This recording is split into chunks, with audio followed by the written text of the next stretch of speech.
చిన్న ప్రార్థన చేసుకుని ఈరోజు వాక్యం మనం ధ్యానించుకుందామండి.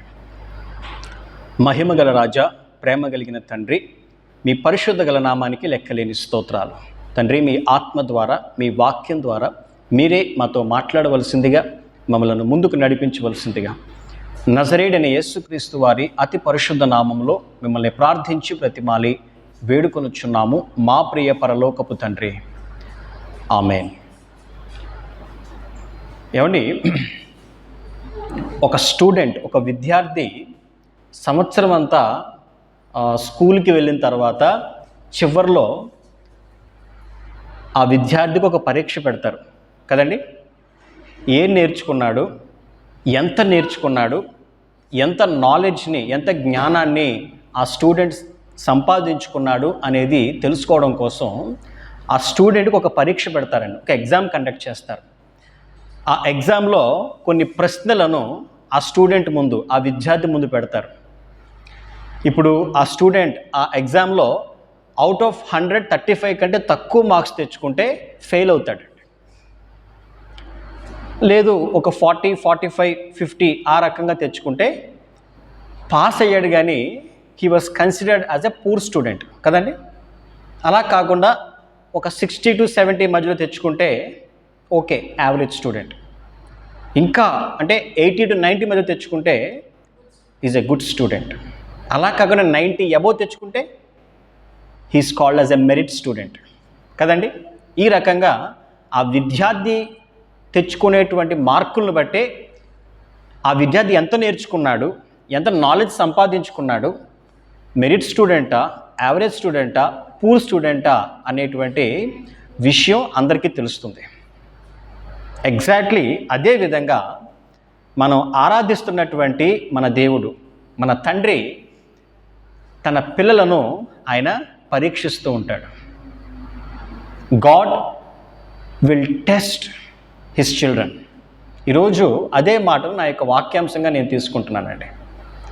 అదేంటంటే విశ్వాస పరీక్ష. ఏంటండి? విశ్వాస పరీక్ష, టెస్ట్ ఆఫ్ ఫెయిత్. ఈరోజు ఇదే అంశాన్ని నా యొక్క వాక్యాంశంగా నేను తీసుకుంటున్నాను. ఇక్కడ కొంతమందికి ఒక సందేహం రావచ్చు. అదేంటండి, మనం ఆరాధిస్తున్నటువంటి దేవుడు ఆయన సర్వాంతర్యామి కదా, ఆయన ప్రేమామయుడు, కృపామయుడు, సమస్త జ్ఞాని కదా. ఒక వ్యక్తిని గురించి తెలుసుకోవడానికి ఆయన ప్రత్యేకంగా పరీక్ష పెట్టాలా? ఆ వ్యక్తి ఎలాంటి వాడు, ఆ వ్యక్తి హృదయంలో ఎలాంటి ఆలోచనలు కలిగి ఉన్నాడు, ఆ వ్యక్తి జీవితం ఏంటి, ఇవన్నీ కూడా దేవుడికి తెలుసు కదా.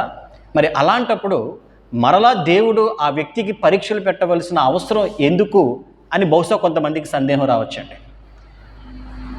దేవుడు ఆ వ్యక్తిని గురించి తెలుసుకోవడం కోసం పరీక్ష పెట్టాడండి, తన గురించి తానే తెలుసుకోవడానికి. అంటే మన గురించి మనం తెలుసుకోవడానికే దేవుడు మనకి పరీక్షలు పెడుతూ ఉంటాడు. హల్లెలూయా. దేవుడికి అన్నీ తెలుసు, కానీ మనము ఎలాంటి వారమో మనకి తెలియజేయడం కోసం, మన హృదయ స్థితి ఏ విధంగా ఉంది, మన ఆత్మీయ స్థితి ఏ విధంగా ఉంది, మన జీవితం ఏ విధంగా ఉంది అనేది మనకి తెలియజేయడం కోసం, ఆయా వ్యక్తులకు తెలియజేయడం కోసం దేవుడు అందరికీ పరీక్షలు పెడుతూ ఉంటాడు. మరి ఈ పరీక్షల ద్వారా దేవుడు ఏం చేయబోతున్నాడు? What was his purpose? అనే యొక్క ఉద్దేశం ఏమిటి? ప్రాముఖ్యంగా మనం గమనిస్తే దేవుడు పెట్టేటువంటి ఈ పరీక్షల ద్వారా దేవుడు 3 అద్భుతమైన కార్యాలు చేస్తున్నాడండి. మొదటిది ఏంటంటే, మొదట మనల్ని గురించి మనకి తెలియజేయడం. రెండవది మనలను పరిపూర్ణులుగా మార్చుట, ఇది రెండవది. మూడవది మనలను ఆశీర్వదించడానికి. మొదటిది ఏంటండి? మన గురించి మనకు తెలియజేయడం మొదటిది. రెండవది మనలను పరిపూర్ణులుగా, సంపూర్ణులుగా మార్చడానికి. మూడవది మనల్ని ఆశీర్వదించడానికి. మీకు ఒక వాక్యం చూపిస్తాను. యాకోబు పత్రిక మొదటి అధ్యాయము 2, 3, 4 మనం చదువుకుందామండి. నా సహోదరులారా, మీ విశ్వాసమునకు కలుగు పరీక్ష ఓర్పును పుట్టించునని ఎరిగి మీరు నానా విధములైన శోధనల్లో పడినప్పుడు అది మహానందమని ఎంచుకొనుడి. మీరు సంపూర్ణులను అనునాంగులను ఏ విషయంలోనైనాను కొదువలేని వారునై ఉండునట్లు ఓర్పు తన క్రియను కొనసాగింపనీయుడి. దేవునికి మహిమ కలుగునుగాక. చదవబడినటువంటి ఈ వాక్య భాగం మనం జాగ్రత్తగా గమనిస్తేనండి, 2వ వచనంలో మనం జాగ్రత్తగా గమనిస్తే మీ విశ్వాసమునకు కలుగు పరీక్ష. సో ఈ వాక్యంలో స్పష్టంగా మనం చూస్తున్నాం, పరీక్ష అనేది తప్పకుండా ఉంటుంది. దేనికి ఉంటుందండి పరీక్ష? విశ్వాసానికి, to our faith. Okay, so మన విశ్వాసానికి పరీక్ష ఉంటుంది. ఆ పరీక్ష ద్వారా ఏం జరుగుతుంది? మొదటిగా ఓర్పును పుట్టించునని ఎరిగి. ఈ పరీక్ష ద్వారా ఓర్పును పుట్టిస్తుంది. ఆ పేషెన్స్ అనేది ఒక వ్యక్తిలో కలిగిస్తుంది. ఇక్కడ వాక్యంలో రాయబడిందండి. ఇందాక నేను ఏం చెప్పానండి, మన గురించి మనకు తెలియజేయడానికి దేవుడు పరీక్ష పెడుతూ ఉంటాడు. అంటే ఆ పరీక్ష వెనక దేవుని యొక్క ఉద్దేశం ఏమిటి, దేవుని యొక్క చిత్తం ఏంటి అని అంటే, ఆ మనిషి ప్రవర్తనలో దేవుడు మార్పు తీసుకొస్తాడు ఆయన పెట్టే పరీక్షల ద్వారా. ఆ వ్యక్తి యొక్క వ్యక్తిత్వంలో మార్పులు తీసుకొస్తాడు దేవుడు. సింపుల్గా చెప్పాలంటే it is like a refining process. Hallelujah. ఏదైనా ఒక లిక్విడ్ని, ఏదైనా ఒక వస్తువుని రిఫైన్ చేస్తూ ఉంటే దాని యొక్క స్వచ్ఛత పెరుగుతూ ఉంటుంది కదండి, దాని యొక్క క్వాలిటీ పెరుగుతూ ఉంటుంది. అదేవిధంగా దేవుడు తన పిల్లలకు పరీక్షలు పెట్టడం ద్వారా వారి యొక్క విశ్వాస జీవితాన్ని, ఆత్మీయ జీవితాన్ని, వ్యక్తిత్వాన్ని దేవుడు పరిపక్వత పొందినటువంటి విధంగా పెంపొందించడం ద్వారా రిఫైన్ చేస్తాడు. హల్లెలూయా. మరి ఇంకా మనం చదువుకున్నట్లయితే, మీరు నానా విధమైన శోధనలో పడినప్పుడు అది మహానందమని ఎంచుకొనుడి. మీరు సంపూర్ణులను అనునాంగులను ఏ విషయంలోనైనాను కొదువలేని వారునై ఉండునట్లు. నేను 2వ పాయింట్ ఏం చెప్పానండి, ఆ పరీక్షల ద్వారా దేవుడు మనల్ని సంపూర్ణులుగా, పరిపూర్ణులుగా చేయబోతున్నాడు. ఇక్కడ అదే వాక్యం రాయబడింది కదా, మనల్ని సంపూర్ణులుగా మార్చడానికి, అనునాంగులుగా, ఏ విషయంలోనూ మనం కొదువ లేని వారముగా మనల్ని చేయడానికి దేవుడు మన ముందుకి కొన్ని పరీక్షలు తీసుకొస్తూ ఉన్నాడు. మరి ఎప్పుడైతే ప్రభు కొన్ని పరీక్షలు మన ముందు పెడుతూ ఉంటాడో, ఎప్పుడైతే మనం ఆ యొక్క సంపూర్ణమైన అనునాంగమైన స్థితిలోకి మనం వెళ్తామో అప్పుడు మనం ఆశీర్వదించబడతాం. హల్లెలూయా. ఇందాక నేను చెప్పినటువంటి 3 పాయింట్లు ఈ వాక్యాల్లో ఉన్నాయో లేదో నాకు చెప్పండి. ఉన్నాయి. దాని అర్థం ఏంటి? ప్రభు దేవుడు మన జీవితంలో పెట్టేటువంటి ఆయా పరీక్షల ద్వారా మనలో దేవుడు గొప్ప కార్యం చేయబోతున్నాడు. మనం బైబిల్ గ్రంథంలో మొత్తం మనం చూసినట్లయితే ఈ యొక్క పరిశుద్ధ గ్రంథంలో దేవునిచే ఆశీర్వదింపబడిన ఏ వ్యక్తినైనా మీరు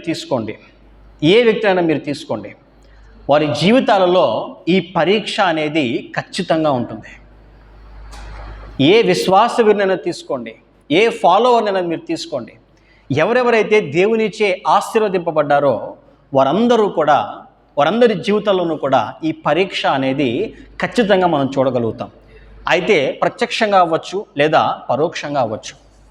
ఉదాహరణకి మనందరికీ బాగా తెలిసినటువంటి వ్యక్తిని మనం తీసుకుందాం. ఆయనే విశ్వాసులకు తండ్రిగా ఉన్నటువంటి వ్యక్తి. ఎవరండి ఆయన? అబ్రహాము. ఆదికాండము 22వ అధ్యాయము 1 and 2 verses మనం చదువుకున్నట్లయితే, ఆ సంగతులు జరిగిన తరువాత దేవుడు అబ్రాహామును పరిశోధించెను. చూసారా అండి? ఇక్కడ మనం జాగ్రత్తగా గమనిస్తే దేవుడు అబ్రాహామును పరిశోధిస్తూ ఉన్నాడు, అబ్రాహాము దేవుడు పరీక్షిస్తూ ఉన్నాడు. ఓకే, కంటిన్యూ చేయండి. ఎట్లనగా ఆయన అబ్రాహామా అని పిలువగా అతడు చిత్తము ప్రభువా అనెను. అప్పుడు ఆయన, నీకు ఒక్కడై ఉన్న నీ కుమారుణ్ణి అనగా నీవు ప్రేమించు ఇస్సాకును తీసుకుని మోరియా దేశమునకు వెళ్ళి అక్కడ నేను నీతో చెప్పబో పర్వతములలో ఒకదాని మీద దహన బలిగా అతన్ని అర్పించమని చెప్పాను. ఓకే, ఇక్కడ దేవుడు పెడుతున్నటువంటి పరీక్ష ఎవరి రూపంలో ఉంది అని అంటే, 25 సంవత్సరాల నిరీక్షణ తర్వాత పుట్టినటువంటి ఇస్సాకు రూపంలో దేవుడు ఒక పరీక్ష పెడుతున్నాడు. ఎవరికండి? అబ్రాహాముకి. ఏమని?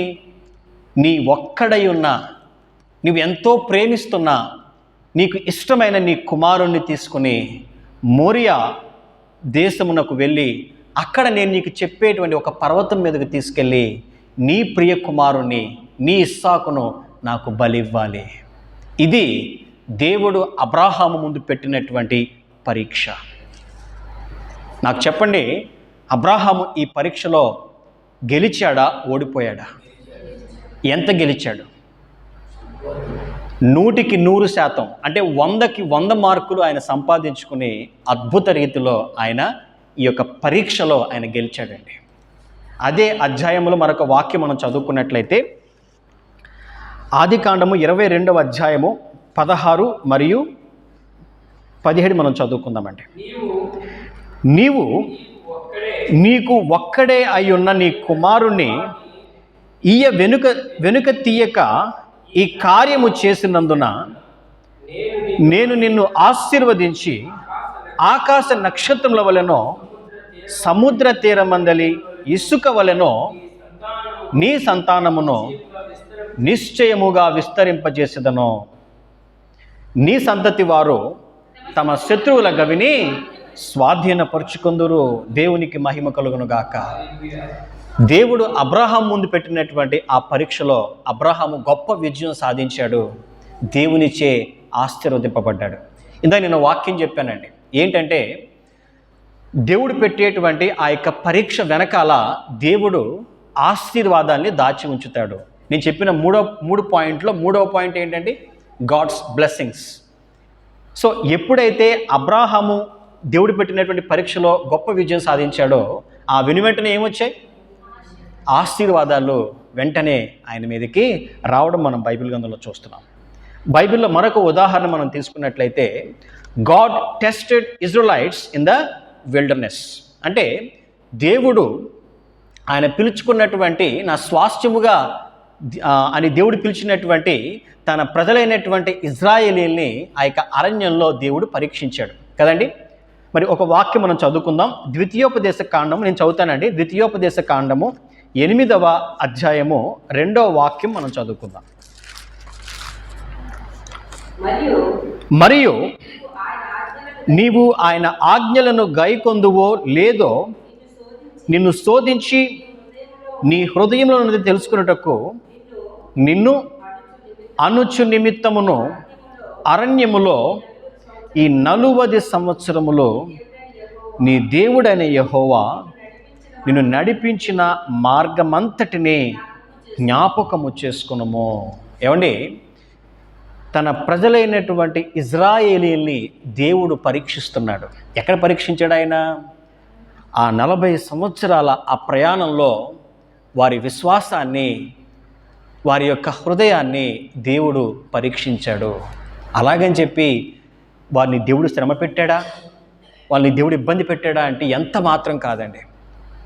దేవా మాకు నీళ్లు లేవు అంటే వెంటనే బండను చీల్చి దేవుడు నీళ్ళు ఇచ్చాడు. దేవా మాకు ఆహారం కావాలి అని అంటే అంతకు మునుపు ఎవరూ తిన్నటువంటి అద్భుతమైన ఆహారం ఏంటండి అది? ఆకాశం నుండి మన్నాను కురిపించి వాళ్ళని పోషించాడు. లేదు ప్రభా మాకు మాంసం కావాలి అన్నప్పుడు ఆకాశం నుండి పూరలను కురిపించి అద్భుతంగా మాంసాన్ని దేవుడు పెట్టాడు. ఒక గొప్ప అద్భుతమైన విషయం ఏంటంటే వారు వేసుకున్న బట్టలు పాతగిలిపోలేదంటండి. ఆ 40 సంవత్సరాల్లో వారు వేసుకునేటువంటి చెప్పులు అరిగిపోలేదంట. అంత అద్భుత రీతిలో దేవుడు వారిని కాచి భద్రపరిచి వారి విశ్వాసాన్ని పరీక్షించాడండి. కానీ బాధాకరమైన విషయం ఏంటంటే ఆ ప్రయాణాన్ని ప్రారంభించినటువంటి ఆ ఇజ్రాయేలీలలో అనేక మంది ఆ పరీక్షలో ఓడిపోయారు. దేవునిపై విశ్వాసంతో నిలబడలేకపోయారండి.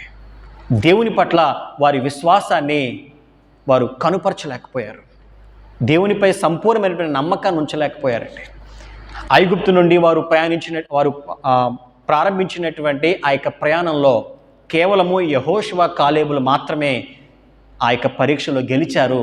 అంటే ఆ తరములో యెహోషువ కాలేబులు మాత్రమే వాగ్దాన భూమికి వారు ఎంటర్ అవ్వగలిగారండి. ఒక వాక్యం మనం చదువుకున్నాం. సంఖ్యాకాండం 14వ అధ్యాయము 30వ వాక్యం మనం చదువుకున్నట్లయితే, సంఖ్యాకాండము 14వ అధ్యాయము 30వ వాక్యం మనం చదువుకుందామండి.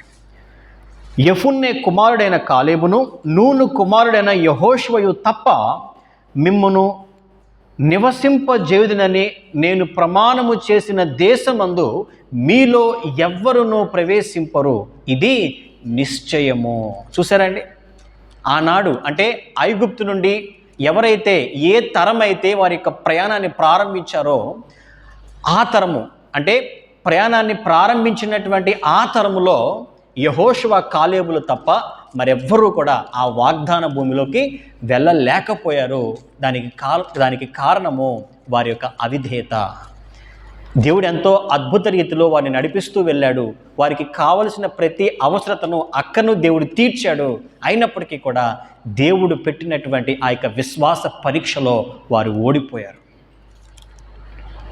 మరి మరొక ఉదాహరణ మనం బైబిల్లో చూస్తే, యాకోబు కుమారుల్లో ఒకడైనటువంటి యోసేపు మనందరికీ తెలుసు. ఏమండి, ఈ యోసేపు జీవితంలో అనేక పరీక్షలు ఎదురయ్యాయండి. అనేక పరీక్షలు, ఒక రకం కాదు. తన సొంత అన్నల ద్వారా ఒక గొప్ప పరీక్ష యోసేపుకి ఎదురైంది. వారందరూ కూడా యోసేపుని ఏం చేశారండి? భయంకరంగా కొట్టి గాయపరిచి గుంటలో పడేశారు. అటుగా వెళ్తున్నటువంటి కొంతమంది మిద్యానీయుల వర్తకులకు బానిసగా అమ్మేశారు. ఆ బానిసగా అమ్మివేయబడినటువంటి యోసేపు ఐగుప్తుకు వెళ్ళిన తర్వాత ఒక ఆయన యోసేపును బానిసగా కొనుక్కుంటాడు. ఆయన పేరే పొతీఫరు. ఆ పొతీఫరు భార్య ద్వారా కూడా ఆయనకి పరీక్షలు ఎదురయ్యాయి. మీరు జాగ్రత్తగా గమనిస్తే సుదీర్ఘకాలం అనేక పరీక్షలు గుండా యోసేపు వెళ్ళాడు. ఏ పరీక్షలను యోసేపు ఓడిపోలేదు. అద్భుత రీతిలో ఆయన అన్ని పరీక్షల్లో గొప్ప విజయాన్ని సాధించాడు. గొప్ప విజయం సాధించాడేమో, దేవుడు అదే యోసేపును అదే ఐగుప్తు దేశంలో ఒక గొప్ప ప్రధానమంత్రిగా, ఒక గొప్ప ప్రధానిగా దేవుడు ఏర్పరిచాడు. హల్లెలూయా. దానికి కారణం ఏంటి? దేవుడు పెట్టినటువంటి ఆ యొక్క పరీక్షల్లో, విశ్వాస పరీక్షల్లో యోసేపు విజయం సాధించాడండి. భక్తుడైన యోబు ఒక చక్కని మాట అంటాడు. ఆ మాట మనం చదువుకుందాం. యోబు గ్రంథము 23వ అధ్యాయము 10వ వాక్యం మనం చదువుకున్నట్లయితే, యోబు గ్రంథము 23వ అధ్యాయం 10వ వాక్యం అండి.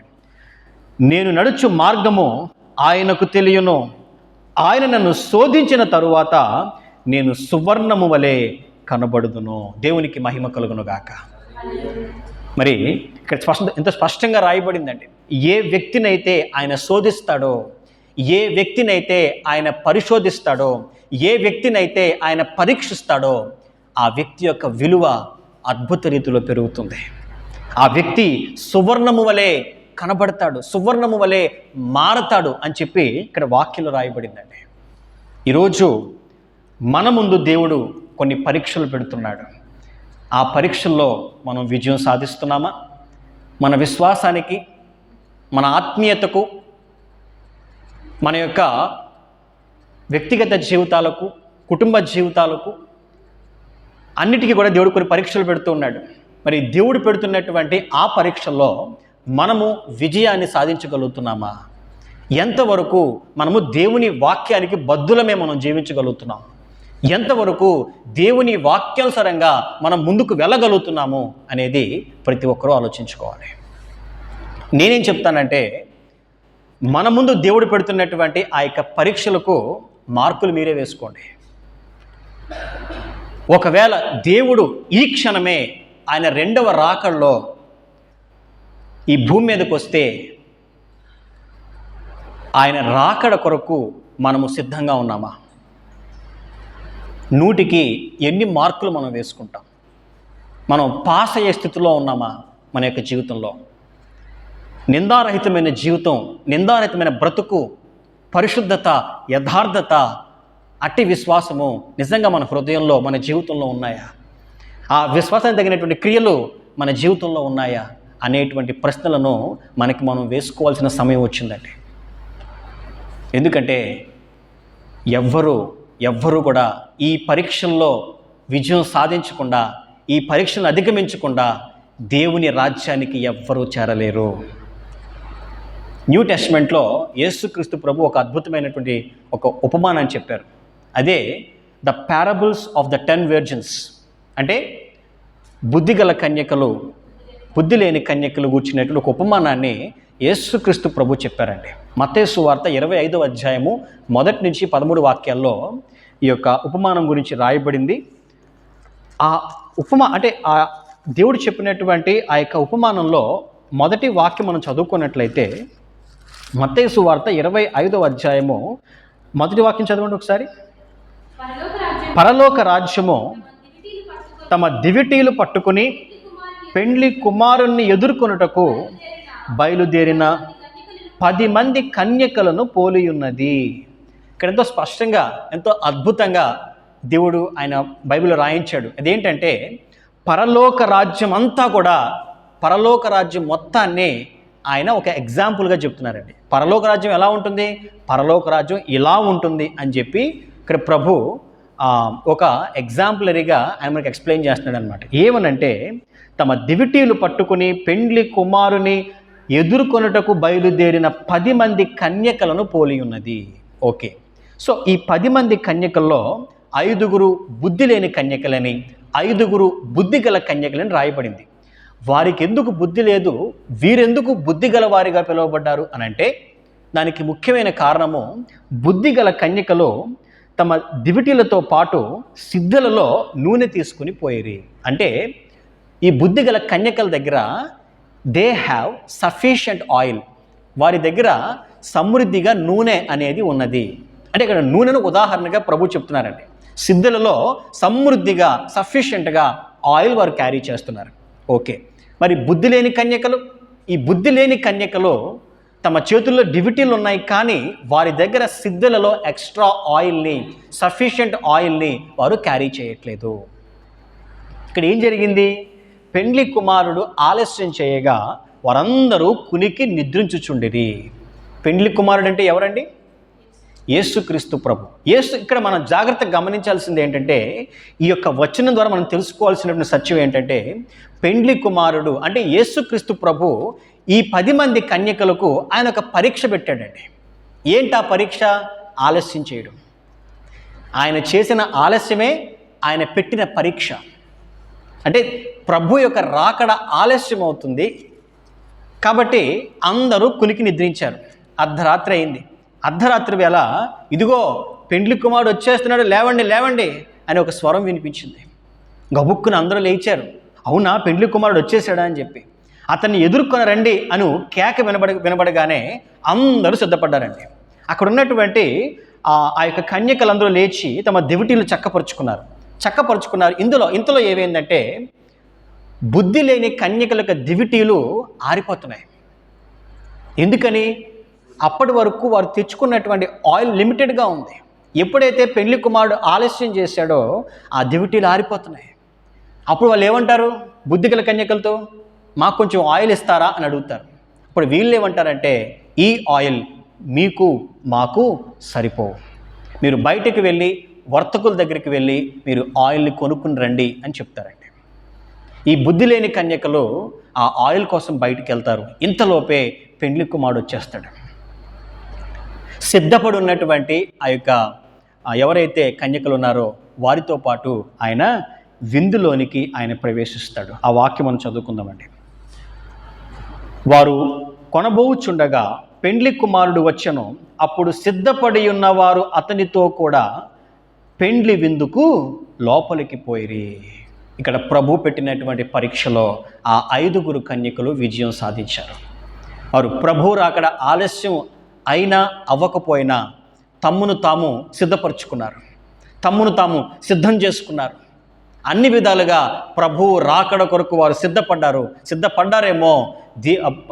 పెండ్లి కుమారుని యొక్క రాకడ ఆలస్యమైనప్పటికీ కూడా వారు సిద్ధంగా ఉన్నారు. ఆయనతో పాటు ఆ యొక్క విందులోనికి వారు ప్రవేశించారు.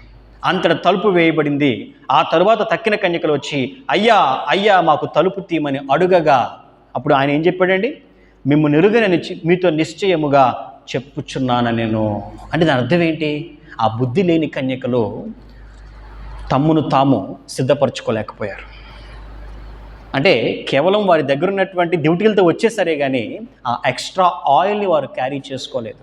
ఇక్కడ ఈ యొక్క ఉపమానం మనకి ఏం బోధిస్తుంది, మనకి ఏం తెలియజేస్తుంది అని అంటే, దేవుని రాకడ వచ్చే లోపు మన విశ్వాసంలో మనం స్థిరపరచబడగలగాలి. హల్లెలూయా. మనల్ని మనం సిద్ధపరచుకోవాలి. దేవుణ్ణి ప్రార్థించడం ద్వారా, దేవుని వాక్యాన్ని ధ్యానించడం ద్వారా, ఆ వాక్యానుసారంగా మనం జీవించడం ద్వారా, మన క్రియల్లో, మన ఆలోచనల్లో, మన తలంపుల్లో, మన బ్రతుకులో యథార్థత, పరిశుద్ధత మనం కనపరచడం ద్వారా మనము సిద్ధపడాలి. మనం ఎప్పుడైతే సిద్ధంగా ఉంటామో అప్పుడు దేవుడు పెట్టేటువంటి ఏ పరీక్ష అయినప్పటికీ మనం గొప్ప విజయం సాధించగలుగుతాము. ఆయన యొక్క రాకడ ఆలస్యమైన వెంటనే వచ్చినప్పటికీ కూడా మనము సిద్ధంగా ఉంటాం కాబట్టి దేవుని ద్వారా, దేవునిచ్చే మనం పైకి ఎత్తబడతాం. హల్లెలూయా. ఈరోజు ఈ మాటలు వింటున్నటువంటి ప్రతి ఒక్కరితోనూ దేవుడు మాట్లాడుతున్నాడు. దేవుడు మీతోనే మాట్లాడుతున్నాడు. ఈరోజు మన విశ్వాస జీవితము, మీ విశ్వాస జీవితము ఏ విధంగా ఉంది?